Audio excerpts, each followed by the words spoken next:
Denied, delayed, underrated? That's the story for too many veterans, including me. Hey veterans and the families listening in, welcome. My name is Robert Pinero.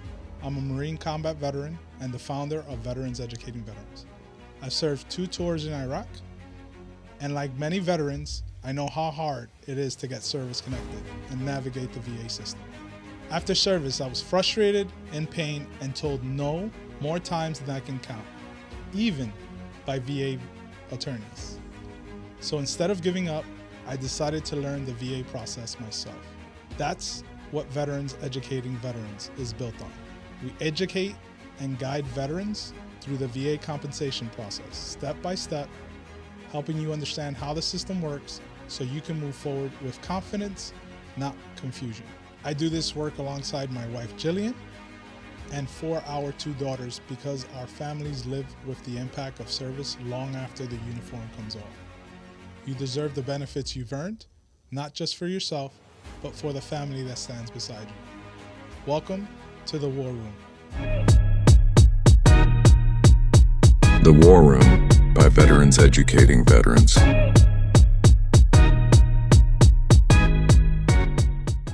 Just a quick disclaimer, this is for education only and not for legal or medical advice. Every claim is different, so don't take this as an individual guidance. Welcome back to another War Room episode. My name is Robert Pinero, CEO and founder of Veterans Educating Veterans. And today I have with me Coach James. Hey guys, how's it going today? Coach Cody. What's up? And Coach Jesse. What's up, guys? Cool, man. Did you guys hear about Chuck Norris? I did. That's sad. Air Force veteran. That's where he learned his mixed martial arts, was in the Air Force. I don't know if you knew that or not. Oh, wow. I didn't even know the Air Force did martial arts. Yep. Passed away in Hawaii. So, R.I.P. Chuck Norris. I have a Chuck Norris joke, but I forgot it. So we'll roll on to the next segment. Awesome. So today's topic is when the VA says not service connected. It usually means that the file is missing a specific link, not to the claim, which people usually think my claim is hopeless from the start, right? If the VA said your condition is not service connected, the real question is not just why you lost, it's where the file broke down. A lot of veterans hear not service connected and think that the VA shut the door completely, which is where most veterans give up. And in many cases, the denial points to a missing piece, right? And we'll go over that today. The key is learning how to spot what part of the case failed. Today, we want to break down what service connection really means and why these denials happen. So let's start with the basic framework, right? Because of a lot of people hear the term service connection without really understanding what goes into it and what the pieces are. Yeah, for sure. The biggest thing to remember with service connection is that there's 3 parts that must be established to establish service connection. The biggest one is an event or injury or exposure or illness that happened and can be proven while on active duty, and that's the biggest part. The second one is the nexus or the link between the two, your current symptoms that you're experiencing and the injury that you sustained or illness or exposure. The third, and a lot of people miss this one, is a current diagnosis. So showing that you're diagnosed with a condition, you can't just say, I have back problems. Yeah, you probably absolutely do. But you have to be medically diagnosed with what it could be, disc disease, back strain, lumbar strain, whatever they diagnose you with. That's the biggest thing that a lot of people are missing. And you have to have all those 3 pieces to show that this is service connected. If you're just missing one of those, it'll be denied. Absolutely. And that's a lot of problems that people have is they do this, they're missing one of those 3 things. They get denied and then they say, okay, well, I'm done. It's not service connectable, when it can be a simple fix as getting that one piece that you're missing. So I just want to clear out. So it's not a self-diagnose. It's not, hey, I have lumbar strain because my friend in service who was with me at the same time in the same event has a lumbar strain, so I have it as well. Right, absolutely. So it has to be a medical professional, DOMD, PA, NP, got it. someone in the medical. Just wanted to clear that out. With a degree. Yeah. Right. Not. So yeah, the VA looks for any reason to deny, whether that's you're missing one of the key 3 pillars you just talked about. So you could have a clear-cut diagnosis and no clear connection to it in your service file. You could have something that happened in service but was never developed. Whether that be you didn't think that the symptoms were bad enough to report them while you were in the service, or didn't think that they mattered enough. Whatever the case is, those are the missing links that are going to lead to being denied. So really what it comes down to is if you've been denied, in that denial letter will be a clear-cut picture as to what is the missing piece of evidence that you need to get this service connected. And you may have everything. You just need that path forward and details to get that service connected. So there might still be a path forward. You just need those details. So I'd like to add something on real quick. So what they do is they give you the breakdown of those 3 pillars that we're talking about, right?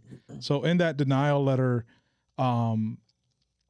they're going to break down which one is weak and which one is strong, right? So if you have an in-service, okay, but it's 15 years later that you're trying to service connect it, there has to be what's called either a continuity, which means there's a connection between what you have today and what happened in service, or there has to be what's called a continuous of symptoms, meaning that you got hurt from your back. Let's use the back as the example.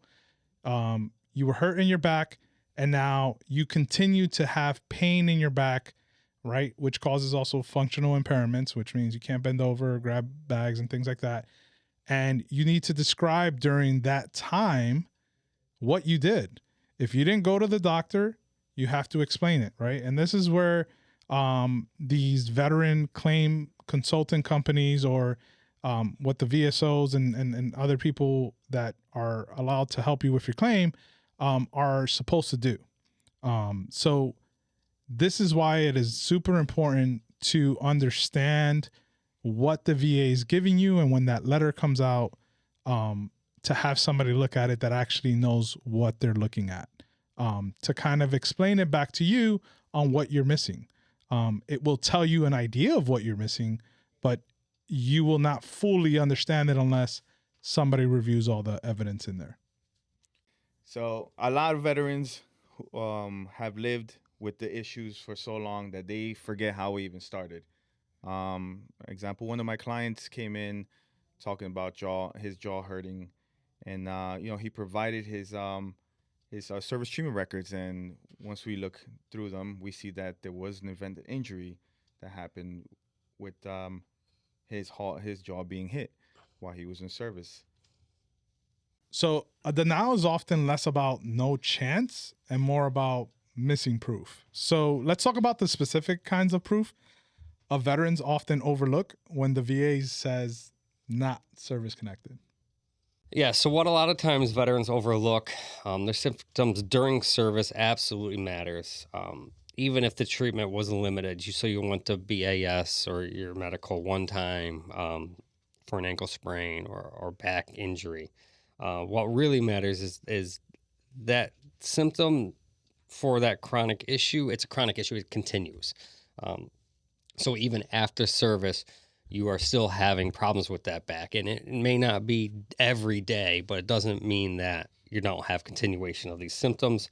The evidence absolutely matters, showing that it's a continuation to get service connected. You can't just have an acute injury that one time you sprained your ankle and it hasn't bothered you since. You got to show with the VA that this continues to bother me to this day. So for simplicity, what is acute? Acute machines. So it's something that happened and it fixed itself. It's not a chronic issue. So chronic is a continuation.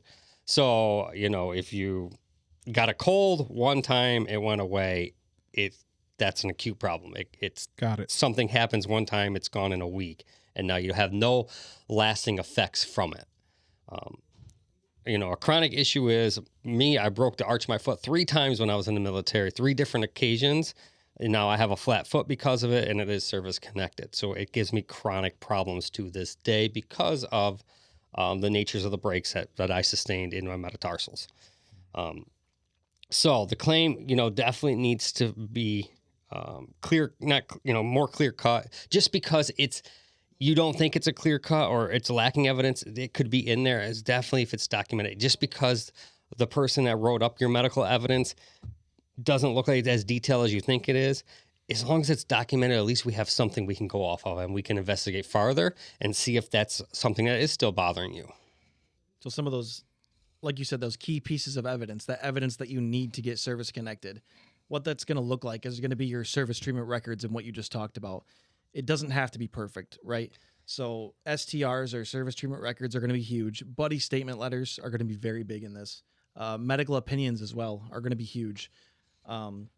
It doesn't have to be perfect. It just has to be coherent and make sense in getting the service connection. That's what we need to build off of. And that's what we do here is we build off of what's in your records. So like I said, if it's not perfect, that's what we determine.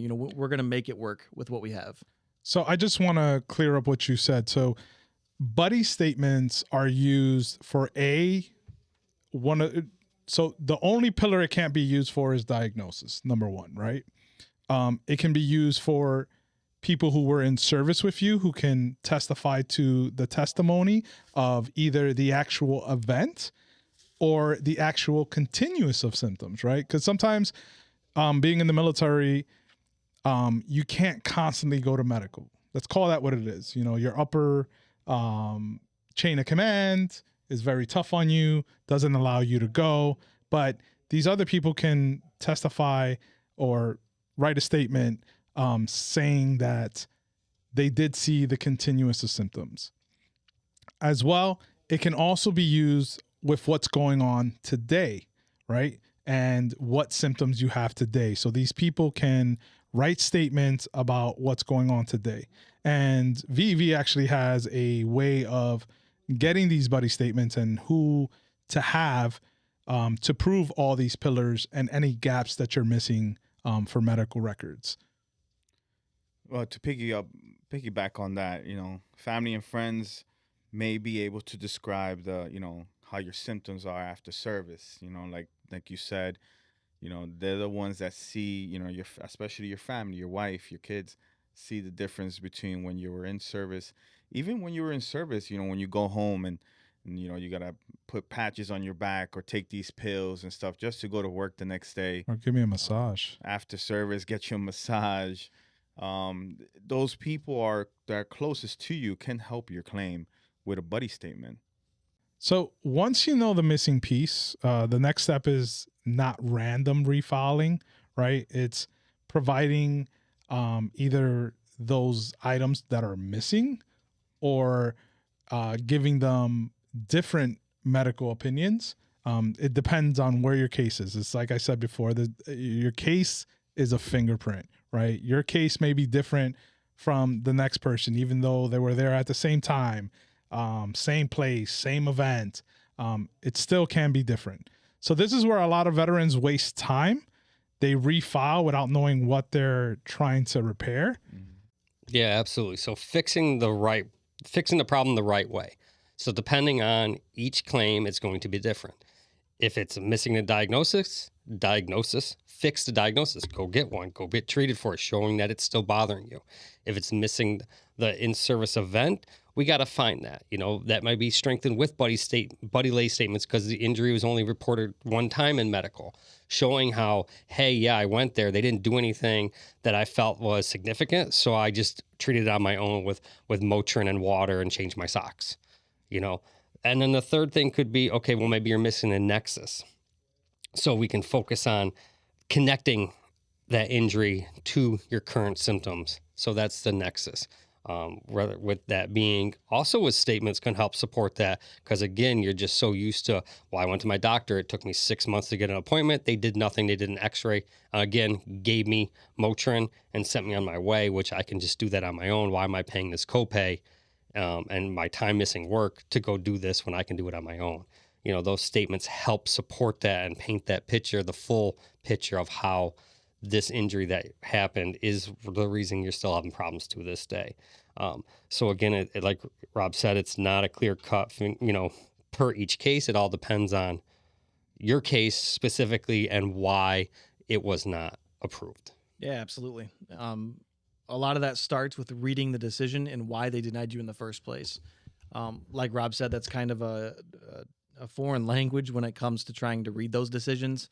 But right in there, it'll tell you what the favorable findings are and what they found and what they're conceding is in your favor, and what the missing links are. So that's one of the big things right there. It'll tell you which pillar is weak, and which one you need to work on. That's when you need to start to review the STRs, your statements, your medical records, and just build that missing link instead of just trying to throw stuff at the wall again blindly and getting another denial letter. And eventually those denial letters, you'll start to understand when they come in. They're easier to read and understand because there's going to be a pattern of what you're missing. And eventually those go away and you're going to start to see those approval letters instead. I mean, like you said, sometimes the claim is not dead. It's just underdeveloped. Just like James said, sometimes on the rating decision letter, they'll say that they found something, but there's no diagnosis that is still happening today. Or there's nothing found, but you are diagnosed today. That means needs some digging to do from your service treatment records and stuff. So not service connected is not always the end of the road.